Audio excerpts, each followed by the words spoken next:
미국 중앙은행인 연방준비제도가 기준금리를 한 번에 0.5%포인트 인상했습니다. 물가 상승을 막으려는 강경책으로 보이는데요. 국내 통화정책이나 금융시장에도 적지 않은 영향이 불가피해 보입니다. 관련 내용 정철진 경제평론가와 이야기 나눠봅니다. 어서 오십시오. 네, 안녕하십니까. 네. 미국이 0.5%포인트 기준금리를 올렸습니다. 이걸 빅스텝이라고 부르는데 이렇게 한 번에 크게 올리는 경우가 자주 있진 않은가 보죠? 그렇죠. 보통 용어 정리를 해보면요. 일반적으로 0.25%포인트 인상을 우리가 기본적으로 이야기합니다. 근데 이걸 요즘엔 베이비 스텝이라고 부르고요. 이거보다 좀 더 많은 0.5%포인트 인상, 요번에 했었죠. 이걸 빅스텝. 예. 이거보다 더 나간 0.75%포인트를 자이언트 스텝이라고 하는데요. 0.5%포인트 인상이 언제 있었느냐? 22년 전입니다. 그러니까 2000년 닷컴 버블이 한창일 때 그걸 누르려고 그때 비교적 컸던 이 빅스텝을 올린 22년 만에 0.5%포인트 인상을 한 거고요. 그렇게 되니까 지금 화면 속에 미국의 기준금리 추이를 잠깐 보셨었죠. 예. 코로나19 이전에 1.75 정도였습니다. 그것을 이제 코로나가 터지면서 제로금리까지 낮췄다가 이번에 다시 정상화를 하고 있는 그런 단계인데 어느덧 미국의 기준금리도 상당히 이제 미국은 밴드거든요. 0.75에서 1%대까지 오르게 된, 회복되게 된 그런 상황이 됐습니다. 예, 정말 22년 만에 이렇게 단행을 한 이유가 있을 텐데요. 네. 물가를 잡기 위해서라고 봐야 됩니까? 그렇죠. 그게 핵심입니다. 왜 이렇게 미국 연준을 포함해서 중앙은행들, 우리 한국은행도 마찬가지고요. 호주 중앙은행도 마찬가지고요. 영국도 마찬가지고 왜 기준금리를 올리느냐? 예. 물가를 잡기 위해서입니다. 그건 역설적으로 지금 나오고 있는 이 물가 상승, 인플레이션이 정말로 지금 어려운 심각한 상황이다라는 걸 방증하고 있는데요. 미국 같은 경우에는 지금 3월 소비자 물가 지수가 8.5%. 이게 1981년, 2년, 80년대 인플레이션 물가 상승 수준입니다. 예. 그러니까 이거를 잡으려고 이제 중앙은행은 어쨌든 책무 아니겠습니까? 이제 금리를 올리게 되는 것이고 그것도 기본인 베이비보다는 빅스텝이라고 하죠. 0.5%포인트를 올리게 된 것이고요. 제롬 파월 연준 의장은 한 번에 그칠 것이라고 하지도 않았습니다.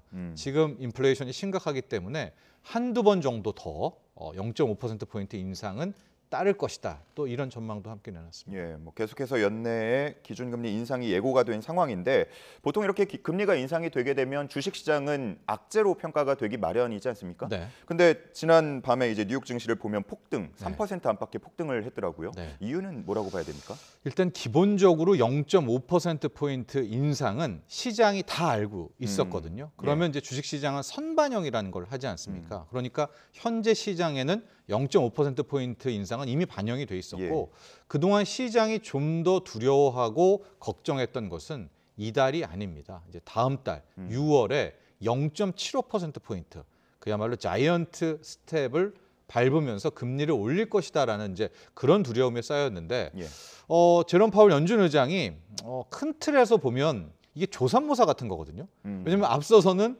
물가 잡기 위해서 0.5 한두 번 정도 더 하겠다라고 이야기를 했는데 이제 끝나고 기자회견이 있었죠. 이때 기자가 질문을 합니다.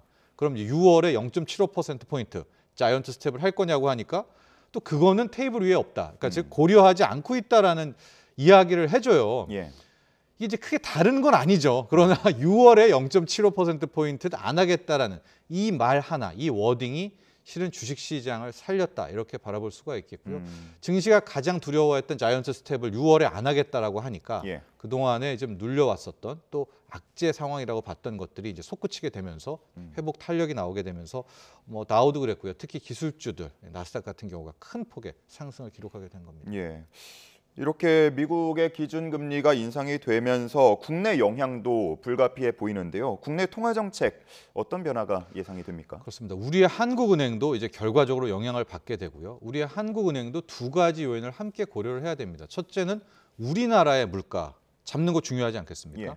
두 번째는 한미 금리 역전 문제가 있어요. 즉 우리나라와 미국의 금리를 같이 놓고 보면 아주 기계적으로 말씀드리면 우리나라 금리가 더 높아야 달러가 안 빠져나가는데 우리보다 미국이 더 높으면 달러가 유출되게 되는 환율이 흔들리게 되는 그런 문제가 있습니다. 그래서 이 두 개를 고려하게 될 텐데 현재 화면에는 우리나라의 기준금리 올리고 있는 우리는 미국보다 빨리 올렸습니다. 그래서 현재 연 1.5%의 기준금리가 되고 있는데요. 자 여기서부터 우리가 한번 이 시나리오와 앞으로 계획 일정을 봐야 됩니다. 우리는 이제 5월 셋째 주에 한국은행의 금리 결정이 있거든요. 네. 그런데 우리는 6월에 없어요. 그러니까 만에 하나 이달 5월에 인상을 안 하게 되면 우리는 동결을 하고. 1.5죠.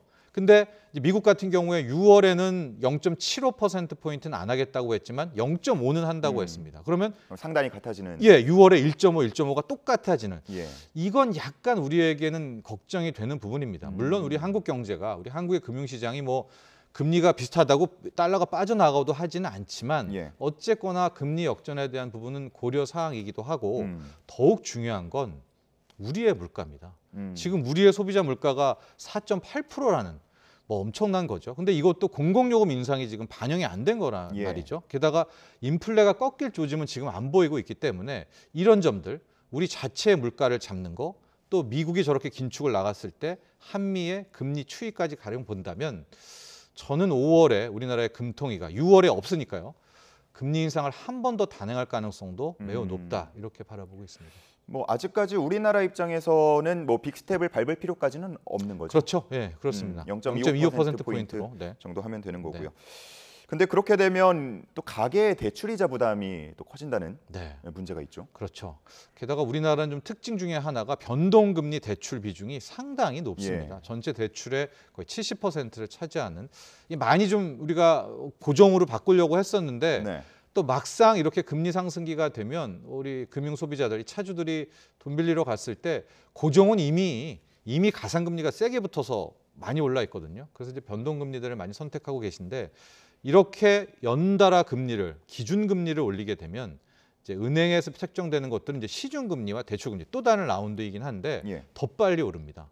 게다가 지금의 금리 인상은 일종의 추세인 거고 이게 한두 번 하다 말 게 아니기 때문에 이걸 알면 시장금리, 시중금리는 더 빨리 튀어오르거든요. 그럼 뭐 대출금리는 더 높게 솟구칠 가능성이 있다. 이렇게 되면 지금 가계부채가 거의 1,900조에 육박하게 되는 상황에서 예. 이 가계 소비의 타격, 뭐 가계 신용에 타격을 줄 수밖에 없겠고요. 또 하나의 문제가 지금 이 소상공인, 사업자 대출입니다. 이게 코로나19 이전과 현재까지 한 2년 반년 동안에 거의 250조 이상이 이제 소상공인 분들이 빚을 냈거든요. 예. 여기서 금리가 오른다는 것은 가계 부채도 문제긴 문제지만 소상공인 부채, 이게 직격탄이거든요. 그러니까 아마 새로운 윤석열 정부도 지금 소상공인의 이제 피해 회복이 국정과제 1호 아니었습니까? 또 지금 채무 조정에 대한 이야기도 함께 나오고 있기 때문에 예. 그런 것들에 대한 고려도 함께 할 것으로 보입니다. 네, 뭐 부동산 시장 때문에 뭐 이른바 영끌족들도 많았기 때문에 그렇죠. 이렇게 대출 이자가 오르는 게 상당히 부담으로 느껴질 것 같고, 결국은 물가를 잡기 위해서 그 기준금리를 올리는 건데 네. 만약에 이렇게 되면 또 다른 부작용 같은 거는 없습니까? 그렇습니다. 우리도 그렇고요. 이제 미국도 그렇고 실제로 이번에 나온 인플레이션이 금리만 올려서 잡을 수 있다면 예. 뭐 왜 못 올리겠습니까? 빨리빨리 올려서 금리 물가를 잡으면 되는 거죠. 네. 그런데 지금 우리의 이제 물가 4.8% 지금 나오고 있고요. 미국에는 뭐 아까 8%, 8.5%가 나오고 있는데 이번에 나오는 인플레이션은 좀 독특합니다. 즉 수요가 이끄는 뭐 팬데믹이 끝나서 엔데믹 그런 인플레도 있지만 공급 사이드, 우리가 비용 견인 인플레라고 하죠. 원자재 가격이 급등해서 뭐 코로나로 글로벌 공급망이 파괴돼서 수급이 깨져서 뭐 중국의 코로나 봉쇄로 물량이 부족해서, 그러니까 소위 말한 비용 견인 섹터, 원자재 섹터가 이끄는 물가 상승입니다. 예. 뭐 쉽게 말해서 농산물 가격 오르는 거 이상기후의 역할이 원인이 크거든요. 금리 올린다고 해서 이상기후를 막을 수 있는 건 아니잖아요. 그러니까 지금 우리를 포함해서 미국의 딜레마는 뭐냐. 금리를 이렇게 올리는 게 분명 기대 인플레를 꺾을 수가 있고 어느 정도 효과는 있겠지만 정작 인플레이션은 못 잡고 내수에만 경기를 꺾어버리는, 이게 이제 경제교과서에 나오는 스태그플레이션이라고 하는데 예. 이걸 일으키는 것이 아니냐. 그러니까 오늘 제롬 파월 연준 의장의 기자회견을 봐도 이러지도 저러지도 못하는 겁니다. 이게 원래 우리에게 익숙한 수요발 인플레였다면 더 강력하게 말하겠죠. 예. 내가 더 세게 올리겠다 금리를. 그럼 인플레를 꺾을 수가 있는데 지금 나오는 인플레이션이 거의 복합성 인플레이션이기에 금리도 올릴까 말까 뭐 주저하게 되고요. 이런 가운데 물가는 물가대로 못 잡고 이런 고민에 빠져 있습니다.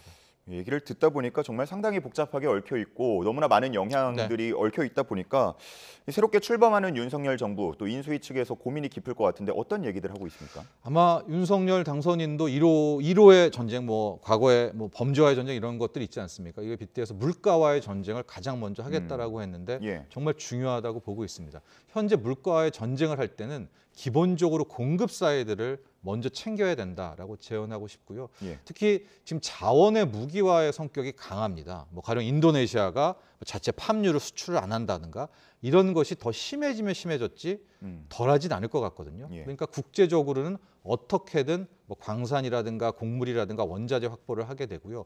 국내에서는 유통 구조를 개편한다라든가 쓸데없이 물가를 튀어오르게 하는 요소들을 빨리 잡아놓고 새롭게 출범해야 되지 않을까라고 해서 제가 보기에 올 한 해는 아마 물가만 제대로 좀 잡고요. 물가와의 전쟁에만 승리할 수 있다면 많은 국민들의 또 응원을 받을 수 있지 않을까 이렇게 봅니다. 예.